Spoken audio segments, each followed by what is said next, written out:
नमस्कार व्यूअर्स, मैं हूं अमीश देवगन। आप देख रहे हैं आर पार। आरएसएस के सरकार्यवाह दत्तात्रेय होसबोले के एक बयान पर हंगामा मच गया है। उन्होंने कहा है कि जनसंख्या को लेकर देश में सभी धर्मों के लिए कानून बनना चाहिए।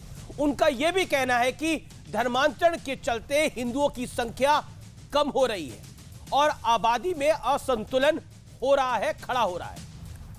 लेकिन जनसंख्या पर कानून की चर्चा होते ही कुछ लोगों को बहुत दर्द होता है और मिर्ची भी लग जाती है। इसे तुरंत धर्म से जोड़ दिया जाता है, लेकिन असल में यह मुद्दा धर्म से जुड़ा हुआ नहीं है, देश की तरक्की से जुड़ा हुआ है, देश की डेवलपमेंट से जुड़ा हुआ है, बच्चों के भविष्य से जुड़ा हुआ है।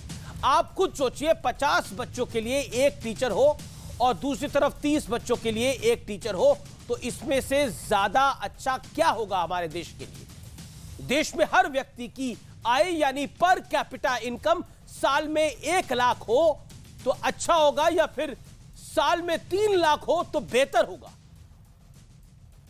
क्या अच्छा होगा, आप ही बताइए। इसलिए मैं कहना चाहता हूं कि यह मुद्दा धर्म से नहीं बल्कि राष्ट्र हित से जुड़ा है। लेकिन ओवैसी जैसे नेता, कुछ मौलाना इसे देश हित के साथ नहीं जोड़ते हैं। इस देश हित के मुद्दे को भी धर्म की मिलावट के भेंट चढ़ा देते हैं। इसलिए आज इनका सच से सामना करवाना बेहद आवश्यक है। तो आज इसी मुद्दे पर होगी देश की सबसे बड़ी बहस, आबादी असंतुलन के पीछे धर्मांतरण।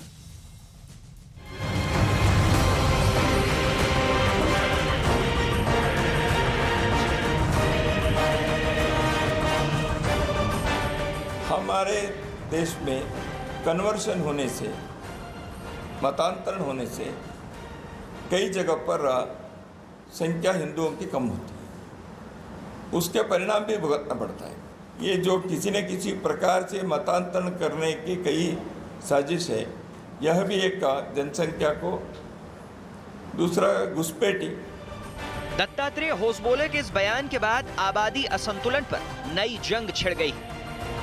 इस समय समय पर इस बार पर चिंता व्यक्त की जाती रही है। ये सही है, जनसंख्या को नियंत्रित करने के उपाय हम सबको खोजने होंगे। पॉपुलेशन से रिलेटेड जो बयान आया है उससे हम लोग बिल्कुल भी मुत्तफिक नहीं हैं, क्योंकि वो कहीं से फैक्ट्स एंड फिगर्स से मैच नहीं खा रहा है। सिर्फ मुसलमानों से नफरत फैलाना इनका काम बन चुका है। दिन रात यही काम करना।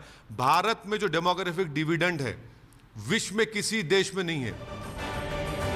इससे पहले खुद संघ प्रमुख भी उदाहरण के साथ बता चुके हैं कि आबादी असंतुलन के चलते कई देशों के टुकड़े हो चुके हैं। जनसंख्या की एक समग्र नीति बने, वो सब पर समान रूप से लागू हो, एक बार बनने के बाद किसी को छूट न मिले।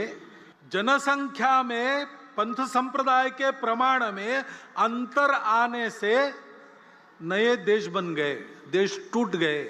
पूर्व तिमोर नाम का एक नया देश बना, दक्षिण सुदान नाम का नया देश बना, कोसोवो बना।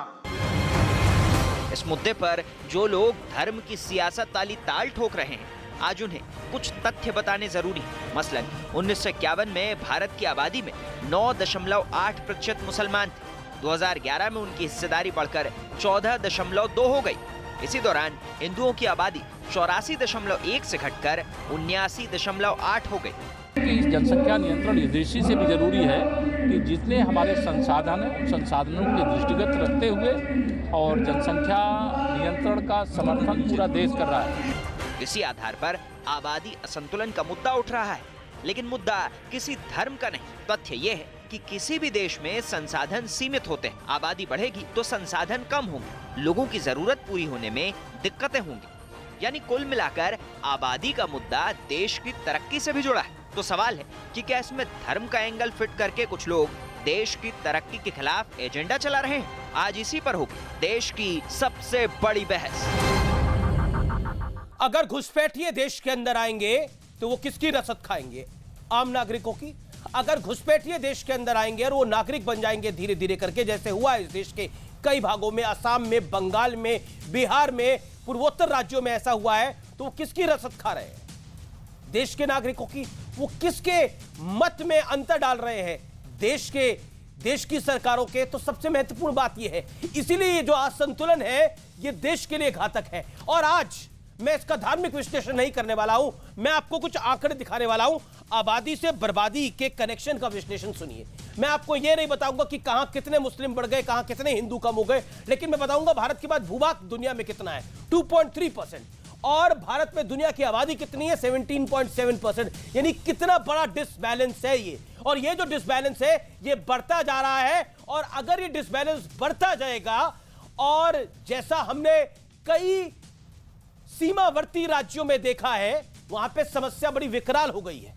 बढ़ता हूं मैं आगे। 1947 में भारत की में प्रति व्यक्ति पानी 6000 घन मीटर था, 6000 घन मीटर, और अब प्रति व्यक्ति पानी है 465 घन मीटर। यानी 2025 के अंदर ये इतना हो जाएगा।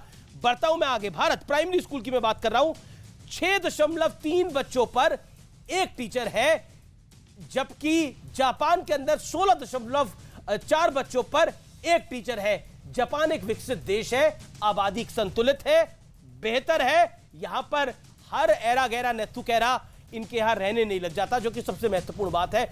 उसको वो नागरिकता नहीं दे देते, उसको वो वोटर आई कार्ड नहीं दे देते, उसको वो आधार कार्ड नहीं दे देते। ये बात समस्या है। इस समस्या को आप अगर आप डिफेंड करते हो तो आप देश की तरक्की को रोकते हो। मैं बढ़ता हूं आगे। बड़ा भारत और ब्रिटेन में प्रति व्यक्ति आय बताता हूं मैं आपको। $2283 भारत में, ब्रिटेन में $47,203। यानी आप खुद सोचिए कितना बड़ी डिस्पैरिटी है। इसी डिस्पैरिटी को कम करने के लिए हमें आबादी का संतुलन चाहिए, घुसपैठियों को रोकना भी जरूरी है। और अब जो आबादी बन चुके हैं घुसपैठिए इस देश के अंदर, उनको आइडेंटिफाई करना बड़ा जरूरी है। मेरे साथ बात करने के लिए अश्विनी उपाध्याय आज जुड़ेंगे, सुप्रीम कोर्ट के जाने माने वकील हैं। शुभराष्ट्र मेरे साथ है, जानी मानी लेखिका है। मेरे साथ इस चर्चा में जुड़े हैं मौलाना साजिद रशीदी, उनका अभिनंदन है। रिजवान अहमद है मेरे साथ इस चर्चा में, उनका अभिनंदन है। वारिस पठान है प्रवक्ता AIMIM के, उनका अभिनंदन है। शाहिद अली है पेशे से वकील हैं, उनका भी अभिनंदन है। आप तमाम लोगों का स्वागत है। मैं इस चर्चा की शुरुआत करता हूं, 50-50 सेकंड में आप सबको दूंगा अपनी बात को रखने के लिए। वारिस भाई, शुरुआत आपसे करता हूं और आपके पास में आता हूं। जो बात दत्ता जी ने बोली, जो दत्ता राय होस बोले ने बात बोली, उस बात में कितना आपको दम लगता है? और क्या आपको लगता है कि वाकई अगर आबादी में डिसबैलेंस होता है, अगर आबादी में डिसबैलेंस होता है तो समस्याएं बढ़ जाती हैं? हमने पूर्वोत्तर के राज्यों में देखा, बंगाल में देखा, बिहार में देखा। वारिस पठान। देखिए अमीश भाई, ये किस बुनियाद के ऊपर, कौन से डेटा के हिसाब से लोग ये सब बातें कर रहे हैं, ये तो मुझे समझ के परे है। पहले मोहन भगवत जी ने कहा था कि डेमोग्राफिक इम्बैलेंस हो रहा है, आबादी बढ़ती जा रही है, कंट्रोल करना ज़रूरी है। अभी दत्तात्रेय होस ने कहा कि इसकी वजह से हो रहा है, पॉपुलेशन बढ़ रहा है, जिससे इकोनॉमी को तकलीफ आएगी। तो कौन से डेटा के आधार पर लोग बोल रहे हैं? जबकि डेटा तो ये कह रहा है अमीश भाई, और मैंने पार्लियामेंट के अंदर 2019 में प्राइवेट मेंबर का बिल इंट्रोड्यूस किया था, बीजेपी के राज्यसभा मेंबर राकेश सिन्हा ने। उस वक्त चर्चा हुई, उनके 12-13 MP ने साइन करके बिल डाला था। उस वक्त में जो मिनिस्टर थे मनसुख मंडाविया साहब, उन्होंने पार्लियामेंट के फ्लोर पे खड़े होकर कहा कि पॉपुलेशन कंट्रोल बिल की कोई जरूरत नहीं है, पॉपुलेशन ऑलरेडी अंडर कंट्रोल है। TFR, टोटल फर्टिलिटी रेट जो है कंट्रोल में आ चुका है, पॉपुलेशन नहीं बढ़ रहा है, तो क्या जरूरत है? अभी सुनिए, खबर बताता हूं। 50 सेकंड का टाइम तो दो ना। मैं 50 सेकंड का टाइम है ना, 55 सेकंड हो गए। एक सेकंड रुकिए, आप ही को मैं अगले 15 सेकंड भी दे रहा हूं। आपके 50 के 60 सेकंड ही हो गए हैं। लेकिन एक बात, एक सवाल, आप खबर को समझिए क्या है। खबर यह है कि हमारे देश में धर्मांतरण होने से कई जगहों पर हिंदुओं की संख्या कम हुई है। दत्तात्रेय होस बोले ने यह कहा है, और उसके परिणाम भुगतने पड़ते हैं। ये जो किसी प्रकार से धर्मांतरण करने की साजिश है, ये जनसंख्या को बढ़ा रहा है और घुसपैठ को भी बढ़ा रहा है। जनसंख्या विस्फोट पर चिंता स्वाभाविक है। क्या आपको लगता नहीं है कि हमने ये देखा है, जहां जहां पर हिंदू आबादी कम होती है वहां समस्याएं बढ़ जाती हैं? मैं इसके एग्जाम्पल दे सकता हूं आपको कई। जी वारिस जी, ये मैटर चला था अमीश भाई सुप्रीम कोर्ट में। सुप्रीम कोर्ट में जब पॉपुलेशन कंट्रोल के ऊपर चर्चा हुई तो वहाँ का जो अपना गवर्नमेंट है, गवर्नमेंट ने हलफनामा दाखिल किया, एफिडेविट। उसमें साफ गवर्नमेंट ने लिखा कि ये पॉपुलेशन कंट्रोल पूरी तरह से इसके अंदर है, उसको कोई ज़रूरत नहीं है।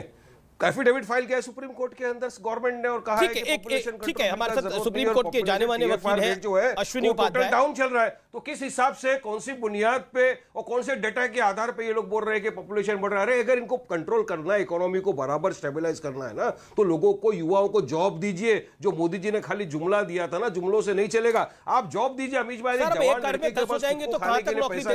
वो शादी करेगा, बच्चे पैदा करेगा, कहां से खिलाएगा? उनको नहीं खिलाता, कोई शादी भी नहीं कर रहा है। बूढ़े माँ बाप को संभालने के लिए बच्चे की जिंदगी चले जाती है, नहीं संभाल सकता, फिर चाहे हिंदू हो चाहे मुसलमान हो। तो जॉब क्रिएट ना, अनएम्प्लॉयमेंट ठीक है, इकोनॉमी स्टेबलाइज होगा, देश आगे बढ़ेगा। इस तरह की सवाल का निदान करेंगे अश्विनी उपाध्याय, आपकी समस्या का भी निदान करेंगे। Here him out for 50 seconds. Ashwini Upadhyay, Waris भाई बहुत अच्छा बोलते हैं और हर आंकड़े को अपने हिसाब से इंटरप्रेट करते हैं, इसलिए मैं उनको धन्यवाद देता हूं।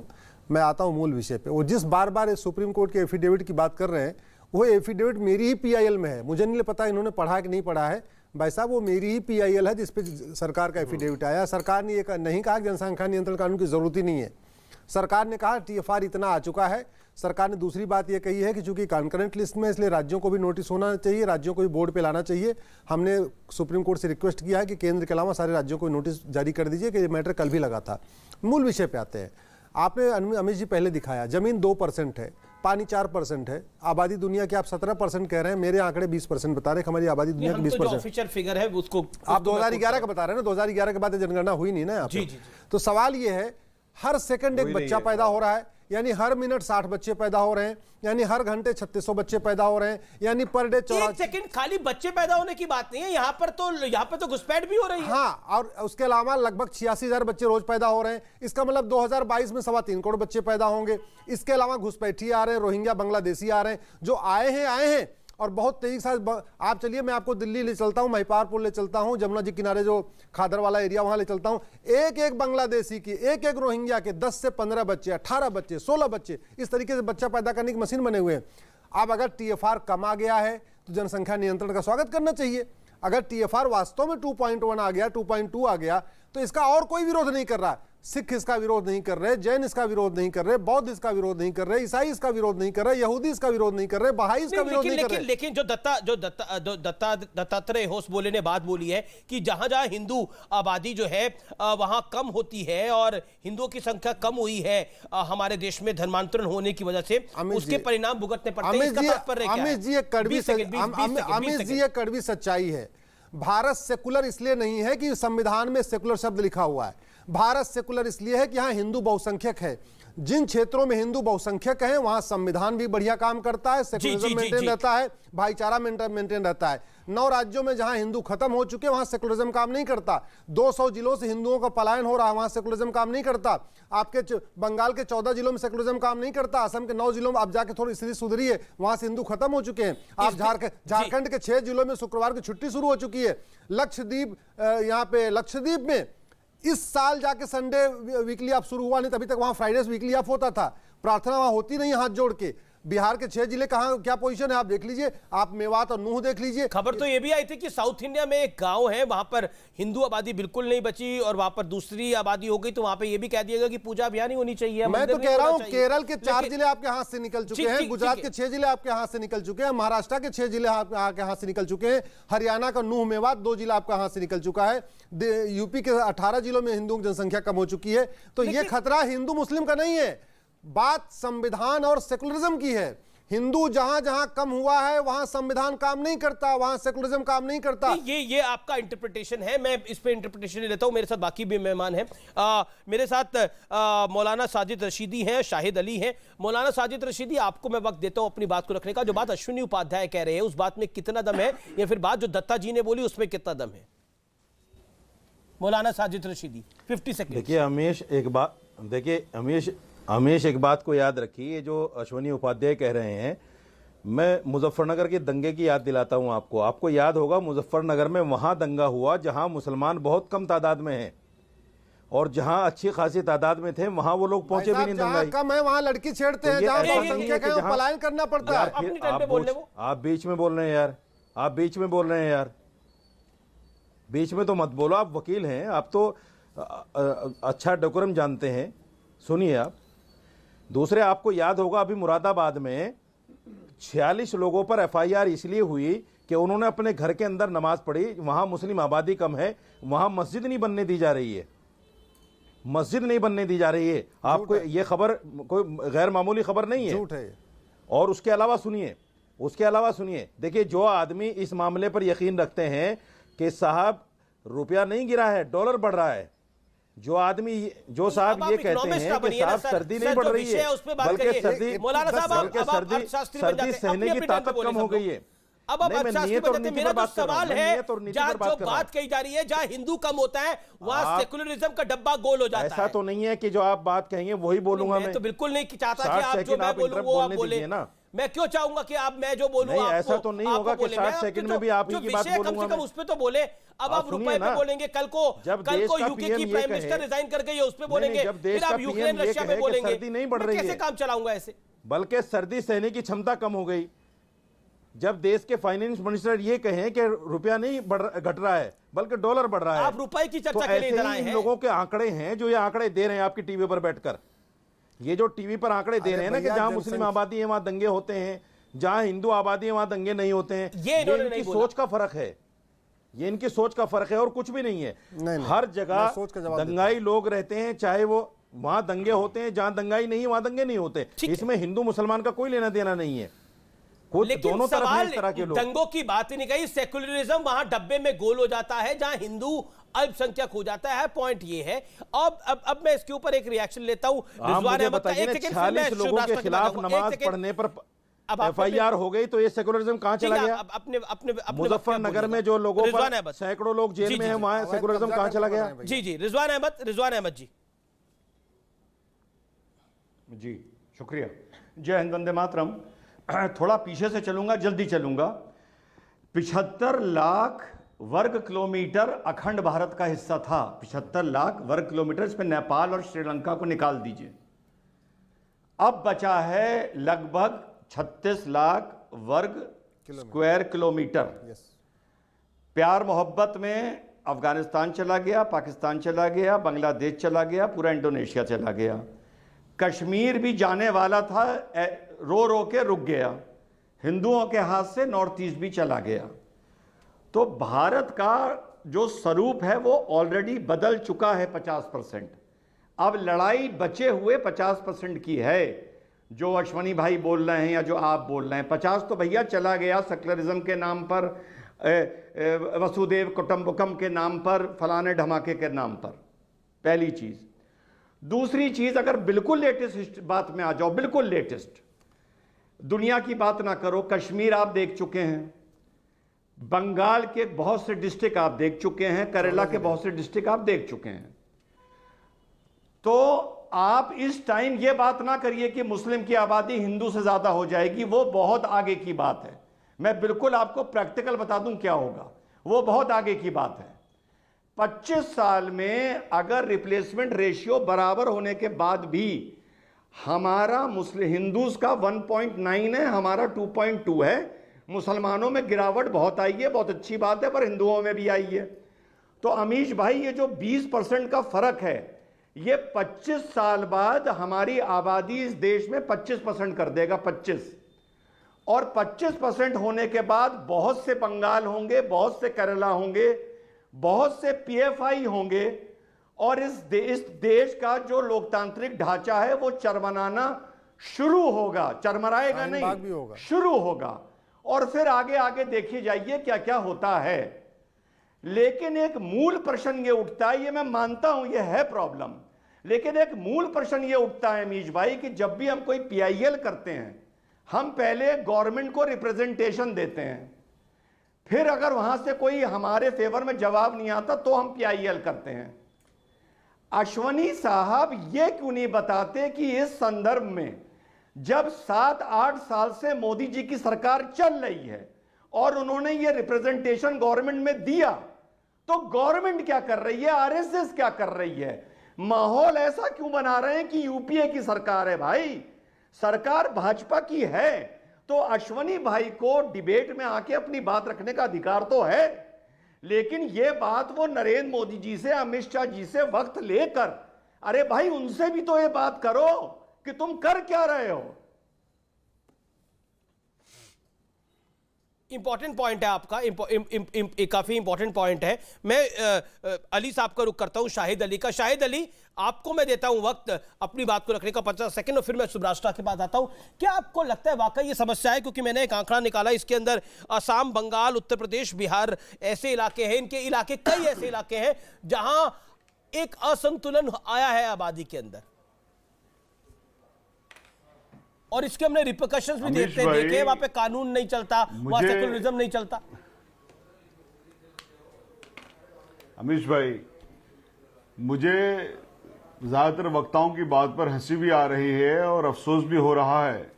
हंसी क्यों? एक तरफ तो ये कहा जा रहा है कि हिंदू मुसलमान की बात नहीं कर रहे हैं, लेकिन पूरे का पूरा जो बात यहां पर हो रही है, और जो प्रोग्राम के शुरू में भी ओपनिंग वर्ड्स थे वो यही थे कि सब मुसलमान से डराया जा रहा है। और एक तो आपके भी जो पैनल पे बैठे हुए उन्होंने साफ कह दिया कि मुसलमान 25% हो जाएंगे तो पता नहीं क्या हो जाएगा। अमीश भाई, एक बच्चा भी हमारे मुल्क का अगर गूगल करके पता कर लेगा कि हालात दरअसल हैं क्या, तो ताज्जुब होगा ये जान करके कि हिंदुओं की जो जनसंख्या वृद्धि की दरें जो गिरी है वो तो सिर्फ गिरी है 1.9% जी, और मुसलमानों की गिरी है 2.3%। तो मुसलमानों की तो ज्यादा गिर रही है बनिस्बत हिंदू भाइयों के। और कितनी संख्या है हिंदुओं की? हमारे हिंदू भाइयों की संख्या 79.8%, और मुसलमानों की कितनी संख्या है? सिर्फ 14.2%। तो 14.2% से खुदारा 80% लोगों को डराना बंद कर दीजिए। खुदारा 80% लोगों को डराना बंद कर दीजिए। ये कमाल की बात हो रही है कि हमारे मुल्क में 14% लोगों से 80% लोगों को डराया जा रहा है, और 80% लोगों के दिमाग पे वो होता है कि वो भी आपकी बातों को मान लेती हैं। हाँ, सब डर जाइए इनसे, पता नहीं क्या हो जाएगा। अरे भाई, हमारे मुल्क के पास में फोर्स भी है, फौज भी है, पुलिस भी है, सारी चीजें हैं, और बेहद मजबूत कॉन्स्टिट्यूशन है। उसके बाद अगर यहाँ पर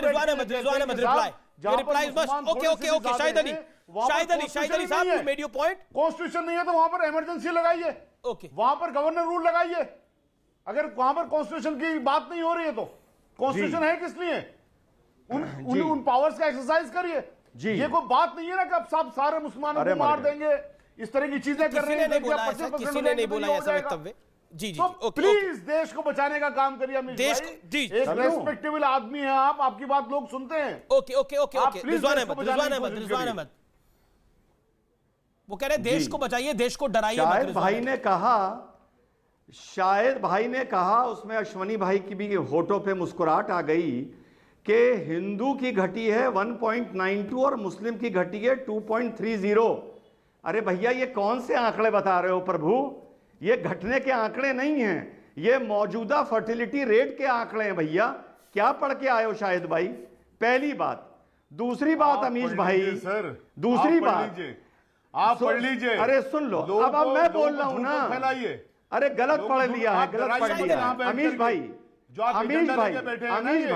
ये अमीश भाई आप जो बैठे डराइए मत यहाँ पर लोगों को। अरे यार सुन लो ना तुम लोग यार, तुम्हारे डायपर बांधना चाहिए कसम से।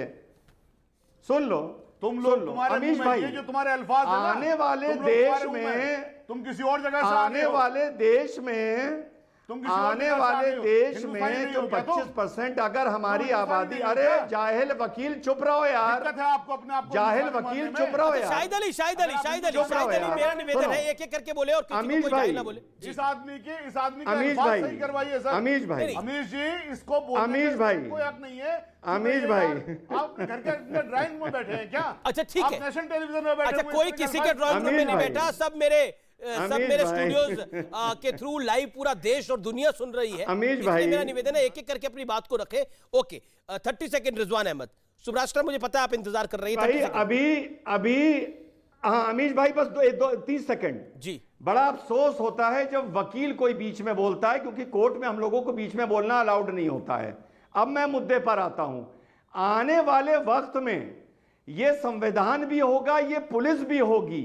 जब हमारी आबादी पूरे देश में 25% हो जाएगी, तो इस संविधान के अंदर रहते हुए ही हम इस संविधान की बैंड बजा देंगे। आप देखिए हमारी आबादी, आप बोलिए ना यहाँ पर डंके की चोट पे कि आप मुसलमान नहीं है, आप बोलिए क्यों नहीं मुसलमान का सर्टिफिकेट क्यों देना है आपको? कमाल की बात है, मतलब आप मुसलमान का सर्टिफिकेट मांग लेते हैं। ये करते हैं अमीश भाई, दिक्कत ये है, ये मिसरिप्रेजेंट ये करते हैं नाम की वजह से कि मुसलमान है ये। अच्छा ठीक है, मतलब अब मुझे मिसरिप्रेजेंट करते हैं, ये बताएं ना सबको कौन सा मजहब से आते हैं ये। इसमें तो इसलिए क्या है, मजहब को जोड़ ले। सुब्रास्ट्रा मुझे पता है आप कुछ कहना चाहती है, लेकिन मुझे ब्रेक लेना पड़ेगा, मैं ब्रेक के बाद आ रहा हूँ। आप बार-बार देख रहे हैं रूस को मिले शाहिद 136 ड्रोन यूक्रेन में तबाही मचा रहे हैं। ग्रीस से तनातनी के बीच तुर्की के सैकड़ों सैनिकों ने जोरदार अभ्यास किया। राजधानी अंकारा में हुई इस मिलिट्री ड्रिल में घातक हथियारों के साथ तुर्की के 800 से ज्यादा सैनिकों ने अपनी ताकत दिखाई। चीन की धमकियों का जवाब देने के लिए ताइवान ने किया शक्ति प्रदर्शन। उसकी सेना ने एक बड़ी मिलिट्री ड्रिल की, जिसमें टैंक, तोप और मोटर की ताकत को परखा गया। परमाणु हमले इस समय की बड़ी ब्रेकिंग स्टोरी आ रही है, आप देख रहे हैं आर पार न्यूज 18 पर। योगी आदित्यनाथ ने मुलाकात करी है संघ प्रमुख के साथ, और इस मुलाकात में कुछ बड़ी बातें हुई हैं। हमारे सूत्र कह रहे हैं कि जनसंख्या कानून को लेकर इस पूरी मुलाकात में बात हुई है, जनसंख्या नीति पर चर्चा हुई है। यह सूत्रों के हवाले से बहुत बड़ी खबर है। यूपी में जनसंख्या नीति भी आ सकती है आने वाले दिनों के अंदर, यह बड़ी खबर है। सीएम योगी इस पर जल्द फैसला ले सकते हैं, यह बड़ी ब्रेकिंग स्टोरी है। सुब्रास्ट्रा मेरे साथ जुड़ रही है, जो जानी मानी राइटर भी है। सुब्रास्ट्रा, क्या हमारे देश के अंदर दो चीजें बड़ी महत्वपूर्ण है? हमारे देश में हिजाब का समर्थन होता है, उसको धर्म के साथ जोड़ दिया जाता है। हमारे देश के अंदर समर्थन होता है बढ़ती आबादी का, हमारे देश में समर्थन होता है धर्मांतरण का। क्या लगता नहीं है आपको ये तमाम चीजें चिंता की बात है? अमित जी, चिंता का विषय तो है, लेकिन उससे बड़ा चिंता का विषय ये है कि जो भी लोग अभी आज की डिबेट में आंकड़े प्रस्तुत कर रहे हैं, न तो सोर्स का पता है, न ये बता पा रहे हैं कि एग्जैक्ट आंकड़े क्या हैं। मैं पूछना चाहती हूँ शाहिद अली जी से, उन्होंने जो डेटा कोट किया वो कहाँ से डेटा कोट किया? क्योंकि मैं एनएफएचएस का डेटा देख करके बैठ गई। मैंने सेंसस जो 2001 और 2011 का हुआ था उसका कंपैरेटिव जो असेसमेंट, जो तुलनात्मक अध्ययन हुआ था पॉपुलेशन को लेकर के, वो पढ़ करके बैठ गई। मुझे वहां तो ये आंकड़ा नहीं मिला। तो ये कहां से, ये अली जी कहां से डेटा कोट कर रहे हैं? जरा एक बार पूछकर उनसे बता पाएंगे क्या? तो आगे चर्चा हो पाएगी इस पे। जी जी, शाहिद अली तो कई सारे डेटा लेकर आ रहे हैं। ओके शाहिद अली, आंकड़ा था वो? एक सेकंड शाहिद अली, डेटा, आपका डेटा कहां से, सोर्स क्या है उनके डेटा का? जी सुब्रास्ट्रा कह रही है आपके डेटा का सोर्स क्या है? ये आंकड़ा आपको बहुत आसानी से ये आपको आंकड़ा ऑफिशियल वेबसाइट से मिल जाएगा। कौन सी? और ये ऑफिशियल वेबसाइट से आंकड़ा लिया हुआ है। नहीं है सर, गलत बोल रहे हैं आप। और यहीं पे बात नहीं रुक जाती है। ऑफिशियल नहीं, ऑफिशियल वेबसाइट पर जो, सही बोल रहा हूं मैं। नहीं शाहिद अली जी, ऑफिशियल वेबसाइट बहुत सारी, आप वेबसाइट का नाम लीजिए ना। दिखा रहा है, वेबसाइट का नाम बताइए कौन सा है। मैं बताती हूँ, मैं जो डेटा कोट कर रही हूँ, मैं अपना वेबसाइट लिखित में दिखा रही हूं, मैंने आपको सोर्स बता रही हूँ, आप अपना सोर्स बताइए। नहीं, आप मैं बता रहा हूँ ना, ऑफिशियल वेबसाइट बता रहा हूँ मैं आपको। कहाँ का, कौन सा वेबसाइट? ऑफिशियल वेबसाइट बता रहा हूँ। अगर गूगल भी कर लेंगे, अगर आप गूगल भी कर लेंगे, विकिपीडिया भी खोल लेंगे, भारत का तो कौन सा? You will get this information. नहीं, विकिपीडिया गलत सोर्स है। विकिपीडिया को शोध का सोर्स नहीं माना जाता सर। विकिपीडिया गलत है। हमारे मुल्क का जो पॉपुलेशन कंट्रोल का जो सेंसस है वो भी गलत है। सारी इंफॉर्मेशन गलत है। 2011 के बाद तो सेंसस नहीं हुआ है। एक सेकंड लेकिन जो ग्रोथ रेट है, मैं आपसे व्यंग्यात्मक नहीं पूछ रही हूँ, बड़ा तथ्यात्मक सवाल पूछ रही हूँ कि डेटा बताइए ना। एनएफएचएस का डेटा, बड़े ही मैं उसको बड़ी शाजगी से मैं आपकी बात का जवाब दे रहा हूँ। अमीश जी का चैनल भी वही दिखा रहा है जो मैं बोल रहा हूँ। बेसिकली ये थथराई कर रही है, बताएंगे। मैं अमीश जी का चैनल भी वही दिखा रहा है जो मैं कोट कर रहा हूँ। 2011 का जो सेंसस हुआ, 2001 और 2011 का जो सेंसस हुआ, उसका तुलनात्मक अध्ययन किया गया। पाया यही गया, क्योंकि यही लोग हिंदू मुसलमान कर रहे हैं, तो इनको मैं डेटा बता देती हूँ। वारिस जी ने भी किया ये काम, जो कि मुझसे वारिस जी से उम्मीद नहीं थी, लेकिन चूंकि किया है तो सुनेंगे। अब 10% हिंदुओं का ग्रोथ बताया जा रहा है, डेकेडल ग्रोथ, और 21% के आसपास मुसलमानों का बताया जा रहा है। यही राकेश सिन्हा जिनके रिपोर्ट की दुहाई दी वारिस पठान ने, उन्होंने फ्लोर ऑफ द हाउस पे क्या कहा कि आंखें बंद कर लेने से तर्क बदल नहीं जाते, तथ्य बदल नहीं जाते।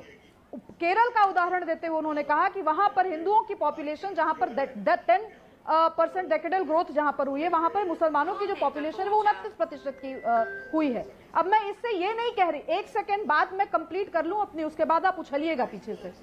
मैं कह ये रही हूं कि ये जब हमारे सामने तथ्यात्मक रूप से आंकड़े हैं, उसके अलावा जितना भी ग्राउंड रिसर्च हो रहा है उसमें पता चल रहा है कि जिले दर जिले डेमोग्राफिकली बदले जा रहे हैं, तो आप इस सच्चाई से ठीक है, जी जी, मोड़ना चाहते हैं। वारिस पठान जी जी और और आमिश जी ये व्यंग्यात्मक अभी सुब्रता जी की बात का मैं जवाब देना चाहूंगा। एनएफएचएस का डेटा, ठीक है सुब्राष्ट्रा, आपकी बात का जवाब वारिस पठान दे रहे हैं। एक सेकंड, छोटा सा एक डेटा एनएफएचएस, मैं एनएफएचएस के डेटा का ही आपको भी बता रहा हूं जवाब में। सैंपल साइज नहीं होता, लेकिन फिर भी टीएफआर की जब वारिस हमने समस्या तो देखी, हमने समस्या देखी कश्मीर के अंदर किस संविधान ने क्या कर लिया, किस सेकुलर के सूरमा ने क्या कर लिया कश्मीर के अंदर। नहीं, कश्मीर के अंदर पलायन हो गया अगर कश्मीरी हिंदुओं का, तो किस सूरमा ने क्या कर लिया? मत कीजिए, हम पूछ रहे हैं आपसे, तो बता क्यों नहीं रहे? बाकी दर्शक भी लाभान्वित हो। अच्छा अमीश आप भाई वेबसाइट बता दीजिए, हम चुप हो जाएंगे। शाहिद अली एक सेकंड, ये गलत है शाहिद अली, आप सबके बीच में बोल रहे हैं, अब ये गलत तरीका है ना। शाहिद अली सुब्राष्ट्रा सुब्राष्ट्रा, Waris Pathan on screen, Waris Pathan source बताने में कि देश के 100 लोग देख रहे हैं। ऑडियो में डाउन करना पड़ेगा वारिस पठान को, मुझे ऑडियो खोलिए। एक सवाल वारिस जी बोलिए अब आप। वारिस जी भाई अभी सुब्राष्ट्रा जी ने बात की है तो मैं उन्हीं के डेटा की, उन्हीं ने जो साइट किया है मैं उसका जवाब देना चाहूंगा। मैं भी एनएफएचएस डेटा की ही बात कर रहा हूं। NFHS data proves population explosion is a myth, says NGO. ये 2021 का 24 नवंबर का डेटा है, इसके बारे में इनको क्या कहना है चलिए जाने दीजिए। बात नंबर 2, सुब्राष्ट्रा जी मैं आपको और एक डेटा बताना चाहता हूं। PEW रिसर्च सेंटर का डेटा है, आपको शायद पता भी नहीं होगा, गूगल के ऊपर सर्च करेंगे तो मिल जाएगा। Fertility rate among Muslims, the largest minority is the highest among all major communities but has been declining fast. It's now almost equal to that of Hindus according to report PEW Research Center. From 1992 to 2015, Muslim fertility rate declined from 4.4 to 2.6. For Hindu, it went down from 3.3 to 2.1. तो balance तो create हो चुका है, data तो हिसाब से तो ये फर्टिलिटी रेट तो डाउन चल चुका है। लेकिन ये जो आ रहे हैं एक पॉपुलेशन कंट्रोल बिल लाने की जरूरत नहीं है। सुप्रीम कोर्ट में जो एफिडेविट डाला कुछ कहना चाहते हैं, रिजवान भी कुछ कहना चाहते हैं। अब अमीश भाई आपने बताया, देखिए वारिस भाई पहली बात 32 सेकंड में पहली बात ये है कि जैसा कि पहले ओवैसी साहब कह रहे थे कि सबसे ज्यादा कंडोम मुस्लिम्स यूज कर रहे हैं और बढ़िया पॉपुलेशन कंट्रोल हो भी गया है। वारिस भाई कह रहे हैं कि मुस्लिम्स का ऑलरेडी कंट्रोल हो गया है, तो फिर जनसंख्या नियंत्रण कानून का विरोध क्यों कर रहे हैं? अरे जब कंडोम भी यूज कर रहे हैं, पॉपुलेशन कंट्रोल हो चुका है, TFR डाउन हो गया है, तो फिर जनसंख्या नियंत्रण कानून पे इतनी हाय तौबा क्यों? तो फिर तो हम दो, हमारे दो, सबके दो लागू होने दो।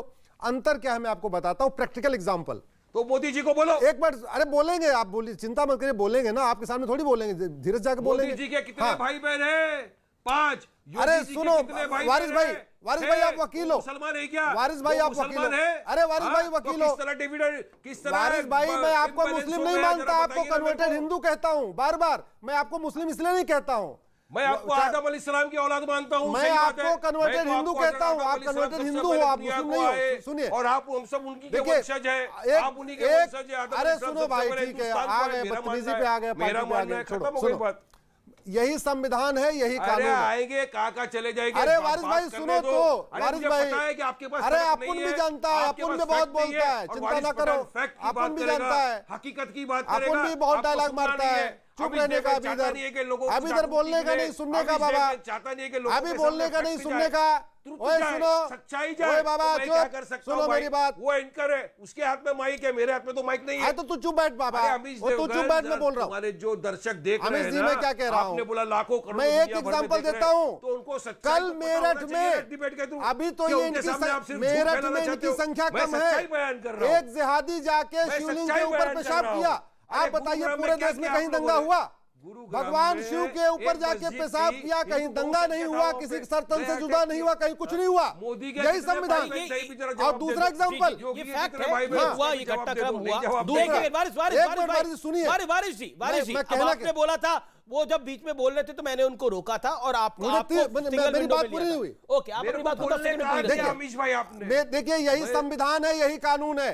नूपुर शर्मा गुमनाम जिंदगी जी रही है, तस्लीम रहमानी चैनलों पे घूम के डिबेट कर रहे हैं। यही संविधान है, यही कानून है।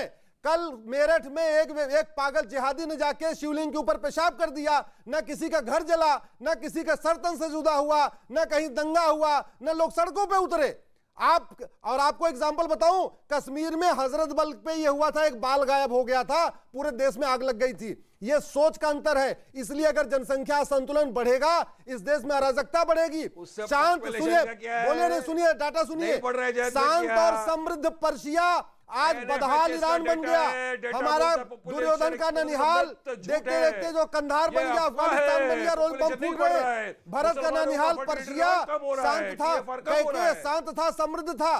पाकिस्तान बना, रोज बम फूट रहे। बांग्लादेश जो पूर्वी बंगाल था, आज वहां रोज बम फूट रहे। तो इसलिए जनसंख्या नियंत्रण इसलिए जरूरी है। संविधान बचा रहे, सेकुलरिज्म बचा रहे, नारी तू नारायणी की भावना बची रहे, वसुधैव कुटुंबकम बचा रहे, सर्वधर्म संभाव चलता रहे। इसके लिए जनसंख्या नियंत्रण जरूरी है। अरे अमीश भाई, इसको बोलने देना है तो अकेले बुला के इंटरव्यू ले लेना था ना। बाबा चुप रहने का। अरे आपको ऑडियो बराबर चल रहा है, वारिस पठान। बुलाओ, इंटरव्यू लो, पूछो जो सुप्रीम कोर्ट ने क्यों फटकार लगाई तुमको। अरे काय को फटकार लगाई बाबा, तू काय को बोलता है? 30 सेकंड बोलने दीजिए। पूछो फटकार लगाई। अरे काय को फटकार लगाई? तेरे को फटकार लगाई होगी, तू दाऊद का आदमी है, तेरे को फटकार लगी होगी। जवाब दो। अबे तेरे को पड़ेगी, फटकार पड़ी है सुप्रीम कोर्ट की एक। अरे कभी नहीं पड़ी। सुप्रीम कोर्ट कभी देखा भी है क्या? कभी सुप्रीम कोर्ट देखा? सुप्रीम कोर्ट कहाँ पे? कभी आया सुप्रीम कोर्ट देखा है क्या? नहीं। वही बॉम्बे में वही दाऊद की चमचागिरी करता रहता है, सुप्रीम कोर्ट की बात करता है। कोर्ट के वकील निजी टिप्पणियां ना वो करे ना आप करें, मेरा निवेदन है। निजी टिप्पणी फटकार पड़ी है, फटकार पड़ी है। फटकार लगी, तू देखा कभी सुप्रीम कोर्ट आया? कभी आया तो सुप्रीम कोर्ट? एक झूठ बोलता रहता है। कितनी बार ऐसी बात है, आप भी पर्सनली मार्क न करें और वारिस पठान आप भी पर्सनली मार्क न करें। मुझे लगता है जो कोर्ट्स में होता है वो कोर्ट्स में रहने देना चाहिए, अपनी अपने विषय को यहाँ पर रखना चाहिए। आप दोनों मेरे सम्मानित गेस्ट हैं, मैं आप दोनों का सम्मान करता हूं। एक सेकंड सर शांत। अब आप देखिए स्टूडियोज में आप निरंतर बोल रहे हैं, मेरा निवेदन स्वीकार करिए ना। आपने अपनी बात को रखा, आपने अपने विषय को रख लिया, बाकी मेहमान भी है, उनके पास भी मुझे जाना है, लगातार वेट कर रहे हैं मेरे साथ, और भी बाकी गेस्ट हैं। मैं सीधा रुक करता हूं, बड़ी इंपॉर्टेंट बात। एक सेकंड वारिस पठान, आपने भी अपने विषय को रखा, मेरा निवेदन मानिए ना। अभी आपने भी अपने विषय को रखा, मैं रुक करता हूं। निवेदन अगर तू तड़क से बात किया है तो गालियां बकूंगा, याद रखना। अमीश देवगन मैं भी जुबान रखता हूं मुंह पे। नहीं, पर गाली क्यों बकेंगे किसी को? उन्होंने भागेगा ये, क्यों धमका रहे हैं इसको? तुमने रोका क्या इसको? देखो जरा इसको, कहीं माइनॉरिटी कह रहा मैं माइनॉरिटी हूँ, ये माइनॉरिटी है। औकात किसी की नहीं होती। 25% हो जाएगा तो क्या हालत हो जाएगी? अभी तो ये 10% पे हालत है, 15% पे, 25%। एक सेकंड देखिए उन्होंने भी निजी टिप्पणी करी, आपने भी निजी टिप्पणी करी, मैंने दोनों को रोका। और मेरा बार मैं हमेशा निवेदन ही कर सकता हूं, आप दोनों सम्मानित मेहमान हैं, अक्सर चैनल्स की डिबेट पे आते हैं, अपनी अपनी बात को रखते हैं, अपनी बात को रखिए और वहां पे बात को समाप्त करिए, जो कि महत्वपूर्ण होता है। वारिस पठान, आप भी इस बात से एग्री करेंगे? और थोड़ा काम डाउन हुई, एक चर्चा है इसके अंदर, किसी को एक सेकंड किसी को लिए कुछ बोलना अच्छा नहीं लगता, ना आपको ना इनको। मैं दोनों को निवेदन कर रहा हूं। ओके, रिजवान अहमद जी। अमीश भाई, अभी वारिस भाई के जब गर्मा गर्मी से पहले उन्होंने एक डेटा पढ़ के बताया, उसमें उन्होंने कहा कि मुसलमानों का बड़ा शार्प फॉल हुआ है, लेकिन अभी भी फर्टिलिटी रेट उनकी सबसे ज्यादा है। ये तो फैक्ट है, शार्प फॉल हुआ है लेकिन फर्टिलिटी सबसे ज्यादा है। यही वो ज्यादा फर्टिलिटी का 20-25% का फर्क है जिसको मैं पकड़ के चल रहा हूं, जिसका असर 25 साल बाद नजर आएगा। पहली चीज। एक और बड़ी मजेदार बात बताऊं, और अश्वनी भाई इस पे जरा रिसर्च कर लेना, आप इतने गंभीर अधिवक्ता हो सुप्रीम कोर्ट के। अमीश भाई, मैंने भी सुप्रीम कोर्ट अंदर से नहीं देखा है, लेकिन इस एक बात की गारंटी है कि भारत जैसे देश में जनसंख्या नियंत्रण कानून कभी भी पेनल प्रोविजन नहीं बन सकता। अश्वनी भाई मेरी बात समझ गए होंगे, यानी बच्चा पैदा करने पे कभी यहां सजा नहीं हो पाएगी कि आदमी को 3 महीने 6 महीने के लिए जेल भेज दिया गया, यह कभी नहीं होगा। जो भी सजा होगी वो सिविल नेचर की होगी, यानी इंक्रीमेंट नहीं मिलेगा, बैंक से किसान को लोन नहीं मिलेगा, बत्ती का दर महंगा हो जाएगा, वगैरह वगैरह।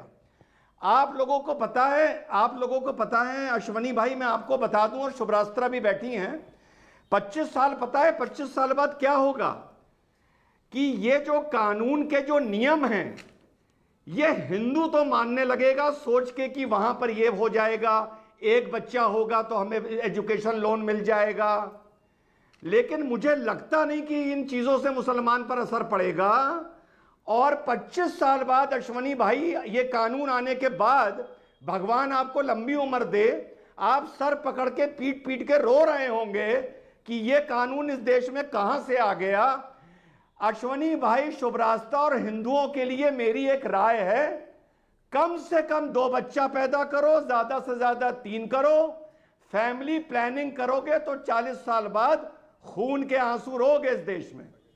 ओके ओके, ये तो मतलब आप डिस्करेज कर रहे हैं। ओके, साजिद रशीदी।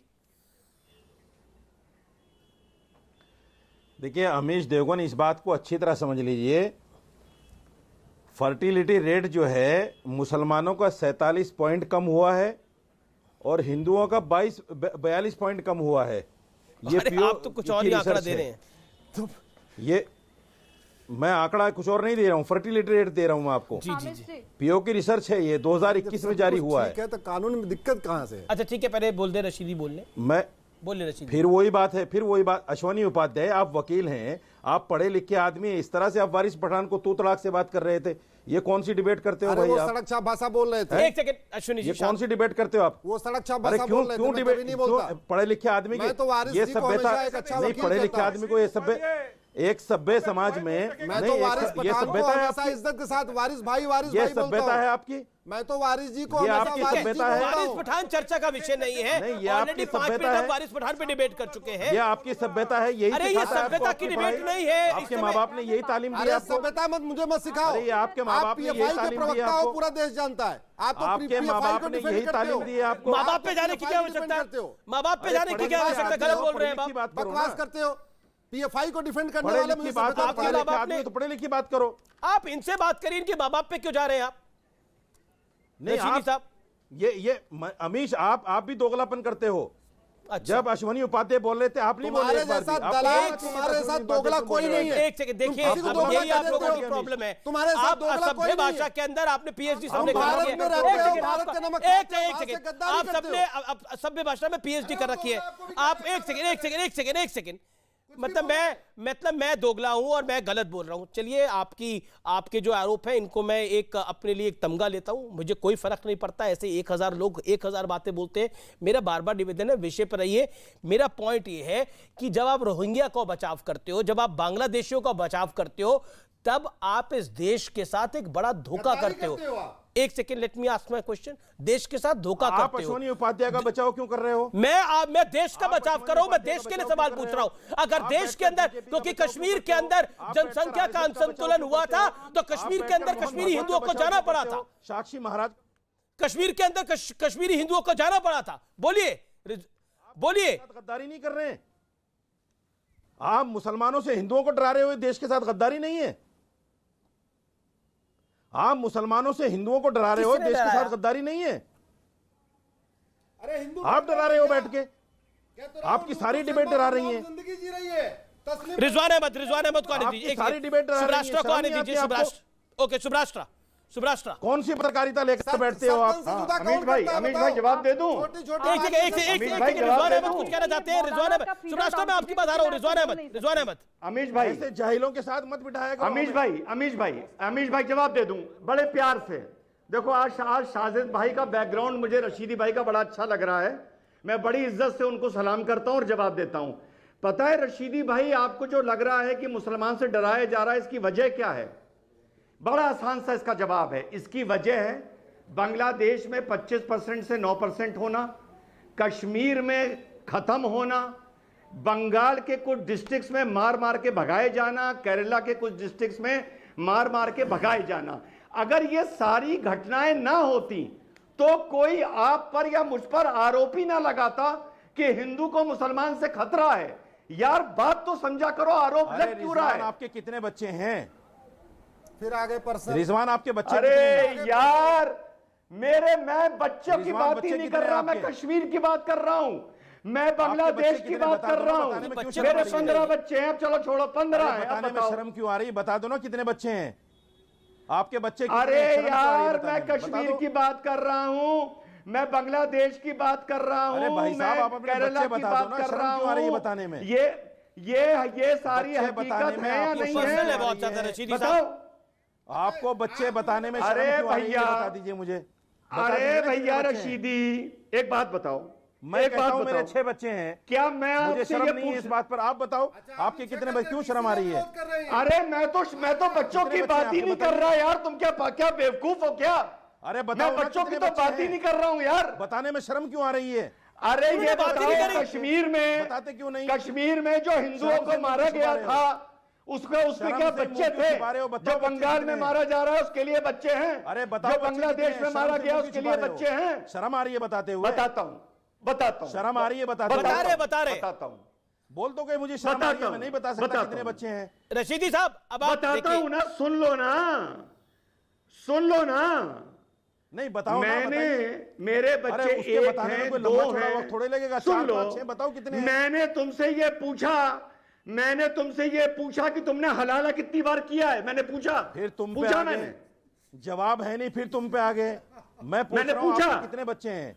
जवाब कितना तू फर्क है समझा मेरे रहा जवाब हूं, में? सुन। तू ऐसा आदमी है कितना ना, फर्क है तुझसे मेरे इज्जत और से आप बात में? हो ही नहीं सकती। तू जूते खाने वाला आदमी अरे है। ठीक है, ऐसी भाषा ना करे। अरे भाई साहब, अरे एक सेकंड अश्विन, अरे ठीक है अश्विन बात 10 सेकंड। दत्ता जी ने क्यों कहा कि जनसंख्या असंतुलन खतरनाक है? क्योंकि जनसंख्या का असंतुलन हुआ, इसीलिए तुर्की अशांत है, यमन अशांत है, कांगो अशांत है, ईरान अशांत है, इराक अशांत है, सूडान अशांत है, इजिप्ट अशांत है, सीरिया अशांत है, बांग्लादेश अशांत है, फिलीपींस अशांत है, सोमालिया अशांत है, पाकिस्तान अशांत है, नाइजीरिया अशांत है, तजाकिस्तान अशांत है, अफगानिस्तान अशांत है। जनसंख्या जहां जहां हिंदुओं की कम हुई, खास समुदाय की बढ़ी, वहां अशांति बढ़ी। You are a new generation writer, you are a new, आप इस मॉडर्न युग की हैं। एक बात बार बार कही जाती है कि इस देश के अंदर अगर हिंदुओं की जनसंख्या कम हो जाएगी तो सेकुलरिज्म फिर डब्बे में बंद करने लायक एक शब्द रह जाएगा और इसके अलावा कुछ नहीं रहेगा। और इसके साथ साथ एक डेटा दिया जाता है, एग्जाम्पल्स दिए जाते हैं कई सारे, और जिसमें कुछ बातें लॉजिकल लगती हैं। What is your take on this? आज आपके डिबेट में ही आमिश जी, जहां पे अब बहुत लोग अपने आप को भारतीय आइडेंटिफाई करके बात कर रहे थे और कुछ मुस्लिम धर्म के नुमाइंदे बन के बैठे हुए हैं, ये तो साफ साफ उदाहरण है ना कि क्यों डर व्याप्त है। डेटा दे नहीं सकते, डेटा का सोर्स बता नहीं सकते, लेकिन किसके कितने बच्चे हैं ये पूछने के लिए इनके कंठ और हलक में बहुत सारे प्राण उत्पन्न हो जाते हैं। अभी तक किसी ने नहीं बताया। जिस व्यक्ति ने, शाहिद अली ने डेटा कोट किया, बताने का उसकी औकात की बात कर रहे थे ना ये लोग, हैसियत नहीं है कि ये बताएं कि इस वेबसाइट से हमने डेटा उठाई। और मैं बता दूं, ये प्यू रिसर्च सेंटर भी ना सर्वे करती है, और सर्वे अगर देखा जाएगा तो मैं अपनी सरकार के सर्वे को ज्यादा मानूंगी, किसी इंटरनेशनल ऑर्गेनाइजेशन के सर्वे को नहीं मानूंगी। लेकिन तब भी पीयू जो रिसर्च जो करके बता रही है वो भी यही कह रही है, मुसलमानों का टीएफआर घटा नहीं है। अगर मुसलमानों का टीएफआर घटा है तो हिंदुओं का भी टीएफआर घटा है। और अगर आपको यह बात करनी है, तुलनात्मक बताइए ना वारिस पठान, हिंदुओं का कितना है, मुसलमानों का कितना है। बहुत आसान होता है कि किसी धर्म के नुमाइंदे बन करके बैठ गए और टीवी पे बहस करके चले गए। आप लोग भारतीय होकर के बात नहीं कर सकते, और यही कारण है कि आप लोग केवल और केवल मुसलमानों की पार्टी बन के रह गए हैं। आगे जिन्ना ही बन करके आप लोगों के पार्टी की हैसियत ही है, जिन्ना के ही नक्शे कदम पर आप चल सकते हैं। ओके, वारिस पठान, बड़ी हैसियत नहीं। और ये मौलाना रशीदी टाइप के लोगों, मैं बता देना चाहती हूं, मैं इन जाहिलों के साथ डिबेट में नहीं आना चाहती। इनको न तमीज है बात करने की, न इनको ये पता अदब है कि नेशनल टेलीविजन पर क्या बोलते हैं। मैं इन लोगों के साथ बहस में नहीं आ सकती। ये सवाल आज रिजवान अहमद से पूछा गया, अगर मुझसे पूछा जाता और मैं सामने होती तो मैं एक झापड़ रसीद देती उनके चेहरे पर। मुझे लगता है कि ये इतनी उत्तेजना नहीं दिखानी चाहिए। वो रशीदी साहब अपनी वक्तव्य को रख रहे हैं, आप अपनी वक्तव्य को रख रहे हैं। ओके, शुभ राष्ट्र। एक जगह वारिस पठान, वक्तव्य रखने की बात नहीं है। वारिस पठान कि आपके कितने बच्चे हैं, ये पूछने नहीं, ये वारिस पठान ने तो बोला ही नहीं। मैं भी जहां से भी पढ़ाई की होगी इन्होंने। नहीं, सुनिए, मैं तो सुभराष्ट्र जी, सुभराष्ट्र बहन ने जो कहा उनकी बात के साथ सहमति रखता हूं। और मैं भी जहां पे बेवकूफ जाहिल लोग होते हैं उनके साथ में डिबेट करने में नहीं मानता। I don't debate with any Tom, Dick and Harry. Sir, मैं एमएलए रह चुका हूं, मैं ऐसे आड़ू तड़े किसके भी साथ विदाउट डेटा बैठ जाएगा बात करूंगा अमीश भाई, तो मेरी इज्जत खराब होती है। मैं इज्जत वाला आदमी, मुझे लोग सुनना चाहते हैं, वो लोग मुझे सुनते हैं। मैं भी कोई भी टॉम डी के लहरी के साथ डिबेट नहीं करता, मैं भी इज्जत आपसे कहता हूँ, आपकी बात से सहमति, अरे आपकी बात से मैं सहमति रखता हूँ। अरे आपके लिए तो बारिश बोला ही नहीं गया ना। टके के छप्पड़ छाप वकील बैठे वो उनके साथ नहीं करता मैं, वो दो टके के कोई लोग बैठे तू तड़क से बात करते, तो ऐसे लोगों के साथ तो डिबेट नहीं कर सकते ना। अब अमीश देवगन को भी समझना पड़ेगा। पूछ रही हूँ, अरे ठीक है, आप सब बहुत बड़े बड़े लोग हैं जी, आपके आप सब बहुत बड़े बड़े लोग हो जी। एक सेकंड आप बता कुछ रहे हैं। अरे ठीक है, लेकिन बारिश पठान आपके लिए ये बोला भी नहीं गया, ये बात उन्होंने रशीदी साहब के लिए बोली जिन्होंने रिजवान अहमद से। मैं भी किसी व्यक्तिगत इंसान के बारे में बोल रहा हूं जिसने तू तड़क से चालू किया था। सुभरास्ता मेरी बहन है, वो जानती है, मैं उसके बारे में नहीं बोल रहा हूं। मेरा उनका जो सूचना है सेम है कि हम लोग किसी भी टॉम डिक एंड हैरी के साथ डिबेट नहीं करेंगे। एक सेकंड, साजिद रशीदी कुछ कहना चाहते हैं। खामोशी के साथ पहले सुनना पड़ेगा, पहले सुनना पड़ेगा मेरी बात, साजिद रशीदी, उसके बाद बोलना पड़ेगा। अमीश भाई, मैंने तुम्हारे को डेटा दिखाया, तुमने 20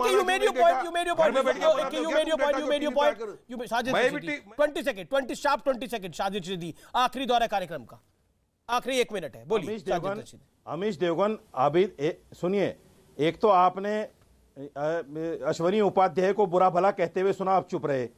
अभी सुभराष्ट्रा बुरा भला कह रही थी, हालांकि मैंने उनकी कोई बात नहीं की, वो जानबूझकर मेरा नाम लेकर डिबेट करना चाहती हैं। क्यों करना चाहती हैं भाई? आपको रिजवान ने बोला भैया। आप क्यों बुलाते हैं, क्यों बिठाते हैं इन लोगों के साथ? हमें क्यों बिठाते हैं इन लोगों के साथ जिन लोगों को तमीज नहीं है, जातियात पर बात करते हैं, अपने से पढ़ा लिखा ज्यादा किसी को समझना नहीं चाहते।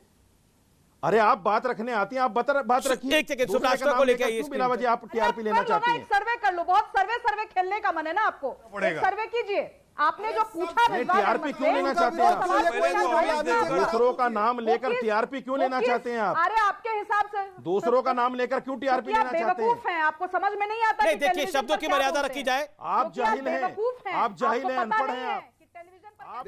अरे ठीक है, देखिए ये अमर्यादित हो रहे हैं। ओके जी। आज के बाद में एक सेकंड, मेरा निवेदन, मैं आपसे निवेदन कर रहा हूं, सड़क छाप वकीलों और हलाला वाले मौलवियों के साथ मेरी डिबेट मत बुलाइएगा। मैं हलालाबाजों के साथ डिबेट नहीं करना चाहता, न मैं सड़क छाप लोगों के साथ करना चाहता हूं। ये जो मुझे बात कर रहे हैं ना, इन्होंने कभी सुप्रीम कोर्ट का पास भी नहीं बनवाया होगा। ऐसे लोगों का सुप्रीम कोर्ट का एंट्री पास भी नहीं बनता जो आप ये डिबेट कर रहे हैं। शुक्रिया, मैं आपको शुक्रिया कह रहा हूं। देखिए, और जो शब्दों की मर्यादा को तोड़ा गया उसके लिए मुझे बहुत दुख होता है, और मैं हमेशा मानता हूं कि सब गेस्ट महत्वपूर्ण है और ये टॉपिक महत्वपूर्ण है। अगर हमारा भूभाग 2.3% है और हमारी आबादी दुनिया की 17.7% है, तो सोचिए समस्या कितनी विकराल है। ये समस्या आपके और मेरे घर की है, हम सबके घर की है। इस पे जरूर विचार करना चाहिए। देश नहीं झुकने देंगे अब।